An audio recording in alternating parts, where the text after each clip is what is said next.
Okay, today we have another installment of our Veteran Spotlight series, really shining a light on the incredible men and women that are living next to us that have done so much in their lives. And today is no exception. We have Christopher Ayoub here with us, who has the distinction of many things, which we'll unpack here in a second. But Chris has been is a new friend to our campaign, but also one of the most exciting and thoughtful men that I've had a chance to meet in a long time. So, Chris, welcome. Oh, thank you so much for those kind words. It's great to be here. It's an honor to share part of my evening with you and your campaign. Thank you. Oh, I'm thrilled to have you.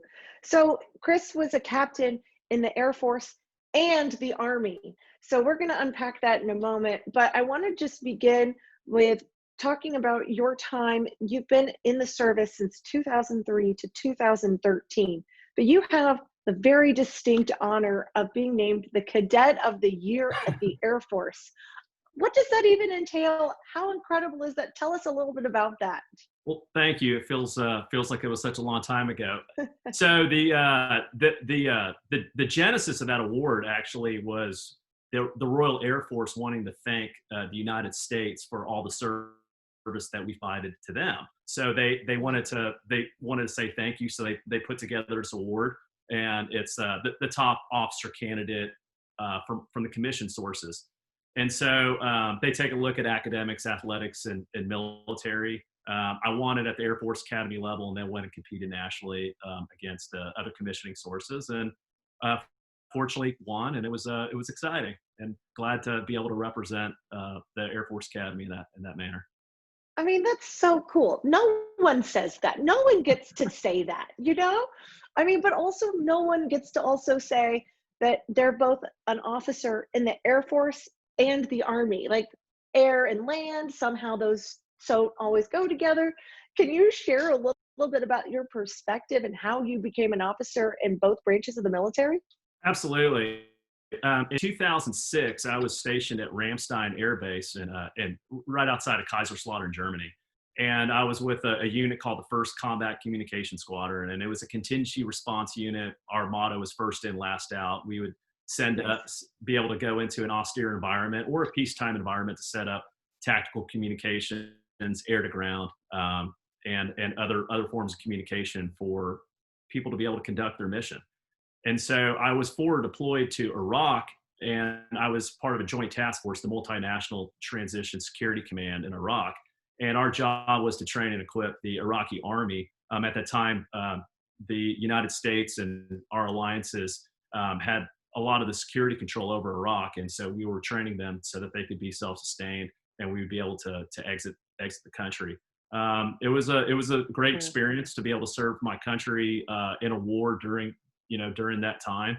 And I got to do 64 combat missions, mainly involved with trying to get the Iraqi army set up and squared away so that we could exit the theater. I mean, 64 missions. That's incredible. And Thank you. really, bravo, and thank you for what you did. I, One of the things that every veteran or current service member that I talk to always comes back to this very simple statement, but there's some things that you can't unsee, especially when you're on a battlefield. Mhm. And I think it's important that we talk about some of these things. You are a mental health advocate. You have been on the front lines in so many ways talking about mental health. Can we unpack this conversation a little bit around mental health and what maybe we're not talking about and how to actually provide better services for our service members? Absolutely. I mean, the number of veteran suicides has exceeded 6,000 per year since 2008. The highest suicide rate in the category are those that are in the 18 to 34 age range. Obviously, we have a very serious problem, and the majority of people that are committing suicide, statistics show, are not in regular communication with the VA, which is another issue that Mhm.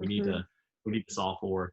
And the VA does have some remarkable programs. I can attest to that firsthand. They have individual therapies, group therapies, EMDR, which is eye movement training that really helps a lot with the brain healing, exposure Mhm. therapy. We have vet centers all across the United States with licensed counselors. that are there to work with war veterans. And even in this environment, being in the pandemic, they can do all that virtually.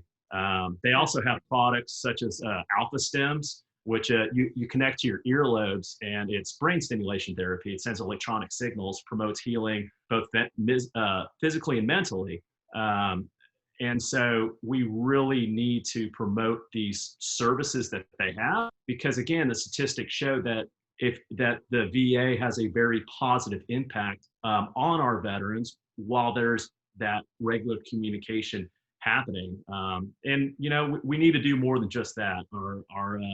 Our service members and veterans are also exposed to a lot of toxic metals while they're deployed. Hmm. You can think about live fires, explosives, a lot of vaccines. Every time you have to go whenever you go to deploy from point A to point B, sometimes that requires vaccinations Yeah. that are necessary for your health. And what a lot of studies show that veterans have a much higher amount of toxic metals in their system than those that Interesting. are not veterans.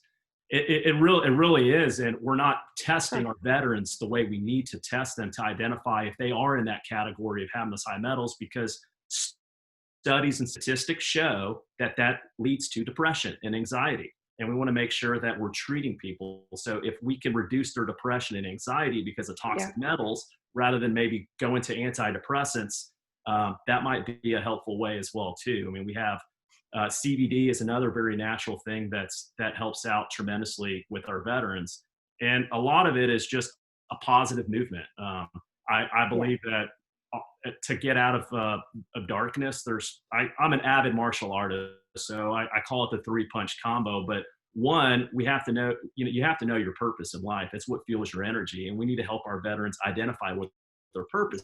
Well Because said. for so many years, while they wore the uniform, they woke up with a purpose every day, and that was to defend our nation. Right. And they wake up one day and that's gone, and they're in a different environment. So we need to help them identify their purpose. And right now, we have so many things going on in our country. We need those veterans, those great service members, to help right now in leading us through these Yeah. tough times. The second thing is you have to believe in yourself. If you do not believe in yourself, you're either living or you're dying, in my opinion. You're either getting better or you're getting worse. There's no such thing as staying the same.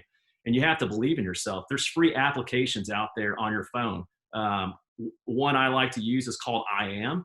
You can download it on your Android device or iOS in the Apple Store, and you can configure it, and it's free, and it sends you positive affirmations throughout the day. So if you're in one of those, you're in a meeting or you have a tough objective or you're beginning to self-doubt starts coming in, you'll get a message that says, I'm bold, I'm courageous, I'm strong. Yeah.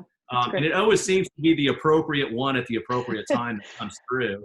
And it's powerful. And the third thing is gratitude, being grateful for the things that we do have. And I believe the more gratitude you give out, more positive energy comes back. Yes. So I really think that's a big part. Additionally, as you're aware, the second lady has been appointed to head up a task force to help reduce suicides. And Hmm. uh, and I really hope this happens, but we really need to make sure that we're collaborating with with bringing the right folks together to have this discussion. Yeah. Um, It we seems need like to, there's so many people that need to be a part of yes, the discussion, yes, which is how do we get people to come forward and out of the shadows to say, this is me, let me partake, let me be an advocate, let me share my story, and let me have a seat at the table. It seems like that is absolutely. exactly what we need to be really focused on. I'd love to see that appointed task force do that. Let's get the right people together. Let's get our veterans together. Veterans who have Yeah. been suicidal, those that are not suicidal anymore, spouses that have lived with Oh, our veterans, yes. they see every day. Um, I don't know that we're asking them the right questions. We need to bring them together. Um, Actual vet center therapists, they are on the front lines. They work exclusively with our war Yeah. veterans, and they're talking to them every single day. And we need to get some very good consultants in there to get some good framework on identifying what the current processes are and the current Yeah. environment and the current statistics. And then us examine that to see where the vulnerabilities are and bring those people together, identify where we need to be, come up with a great implementation plan. Yeah, and And money's humanize it. not going to Yeah, be the issue. right. Money's not going to be the issue. We're going to do whatever we can. As long as we got good people like you in Congress, we're going to get that stuff done. And we need to get this to a conclusion and get medical doctors involved and any other key stakeholders, but we need to bring folks together to have that discussion so we can get our folks healing. Yeah. I mean, you and I are so aligned on all of these issues. What I love about you is that you're consistently action oriented. I mean, yes, you're Yeah. martial arts, like, you know, black belt, triple belt, I don't know, karate kid. Uh, but you're sincerely, you set a goal, you're action oriented, you go achieve the goal. I mean, you've done this and demonstrated this throughout not only your military career, but also just in how you live your life now. And so it's just so impressive, Chris. And I hope to be a part of that journey in bringing people to the table alongside you, because if I'm anything, I'm an advocate. I come from a military family and I love our country. And so we all have to support our veterans. I think you just laid it out beautifully. So thank Thank you. you. And I look forward to follow-up conversations. Absolutely. But last question for you today, although I am very curious whether you cheer for the Air Force or the Army on football games. We'll get to that. But I'm gonna no no, matter you what can, answer I give you, I'm gonna upset some people. But exactly. Well, welcome to running for politics. Uh, but as we come to 4th of July, and really in all of the world that we're living through now, which seems very tumultuous and even acidic, it's important to remember what makes this country great. And I'm curious, what does it mean to you to be an American? what it means to me to be an American, it means that we're the land of the free because we're the home of the brave. It means that every American, regardless of race, religion, color, income, sexual orientation, etc., have the opportunity to be the best version of themselves and pursue their God-given dreams with their God-given rights. And I will fight for that until my last breath. You are a blessing. You are an absolute blessing. You too. Thank you for just being you, being an advocate, being a man of honor and valor, and being on my team. I appreciate you and I'm grateful for you. Thank you. And to answer your question from earlier, since I went to the Air Force Academy, when it comes to football, sports. Nice. I like it. Fly Falcons. It's the Falcons, right? Yes. Yeah. Perfect. Love it. All right. Thank you, Thank Chris. you. I appreciate you so Thank you. much. Happy 4th of July. Likewise. Thank Happy you. 4th of July.